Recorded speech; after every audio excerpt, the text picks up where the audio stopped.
250 milyon so'm. Menimcha 500 kvadrat uchun zo'r baho. Bosib beradi uni yeri.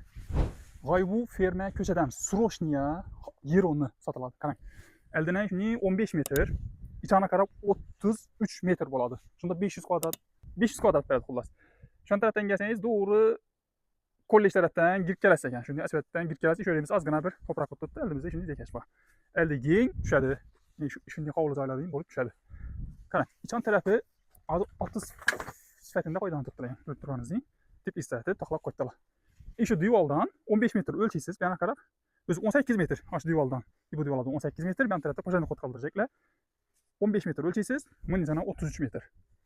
Umumiy yer maydoni shunda 500 kvadrat bo'ladi.